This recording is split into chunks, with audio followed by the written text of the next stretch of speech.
Today, we're digging into a really powerful idea, one that might just flip how you think about the economy, why stability actually matters more than growth. Let's jump right in. So let's start with a question, a paradox that I think a lot of us feel deep down. You see the headlines, right? The economy's growing, GDP is up, profits are soaring. But at the same time, many of us feel more anxious, more precarious than ever. So what gives? Why is there this massive gap between the numbers on a screen and how we actually feel? Well, the analysis we're exploring today offers a pretty compelling answer. It argues that the real problem isn't the total amount of money we make. It's the erosion of stability. Our work, our income, our lives, they've become unpredictable. And that is the root of the issue. Let's unpack what that really means. Okay, to understand this conflict, we have to look at what our economic systems are actually designed for. And at their core, they are built for one thing above all else: expansion. They are growth machines. So why this relentless focus on growth? Well, it's pretty simple, really.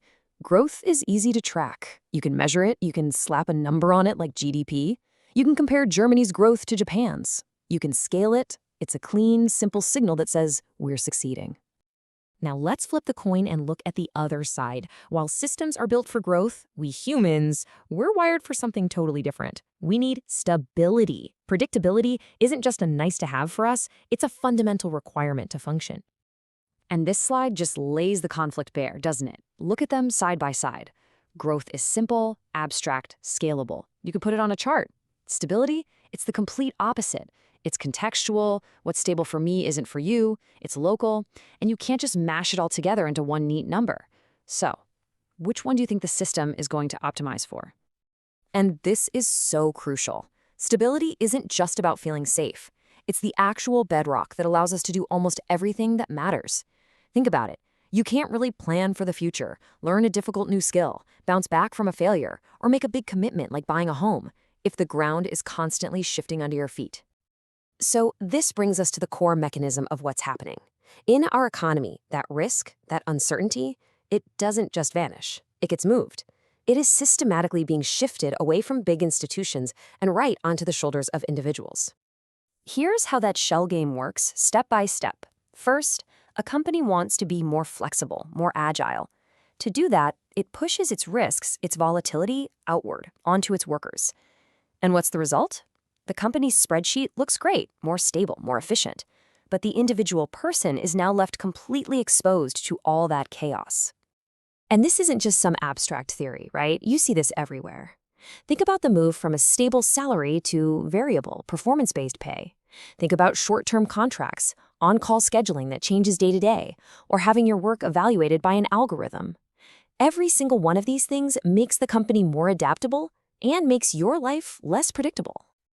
And the scary part is, this trend isn't just happening, it's speeding up. Modern forces, especially technology and finance, are throwing gasoline on this fire. This right here, this gets to the psychological damage. Even if you make a decent amount of money over a whole year, if that income is volatile, way up one month, way down the next, your brain literally switches into survival mode. Your ability to think long-term just evaporates. You stop taking healthy risks, the quality of every decision you make just goes down. And technology is a massive driver here. It's the ultimate double-edged sword. For the system, it's amazing. It boosts efficiency and increases responsiveness. But for the human being, that same efficiency often degrades our experience. That responsiveness just means more volatility for us. When technology removes slack from the system, it's also removing our breathing room, our time to recover. So whenever this problem comes up, what's the solution we're always sold? We're told we just need to be more resilient. But this whole line of thinking argues that's exactly the wrong answer. This is such a critical point.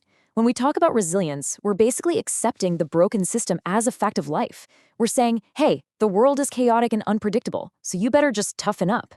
It lets the people who design these systems completely off the hook and puts all the burden on the individual trying to survive inside it. So let's be absolutely crystal clear about this. Stability is not a personality trait. It is not something you have, like grit. It is a property of the system you are in. It's something a well-designed system should provide, not something an individual has to magically create out of thin air. So if be more resilient is the wrong answer, it means we have to start asking a totally different question. We need to shift the whole conversation away from individual adaptation and toward intelligent system design. For decades, this has been the question we've been asking. How do we train people to be more flexible? How do we teach them to adapt to chaos? It's a question that always puts the pressure on the person to change. And here is the reframe. This is the powerful new question.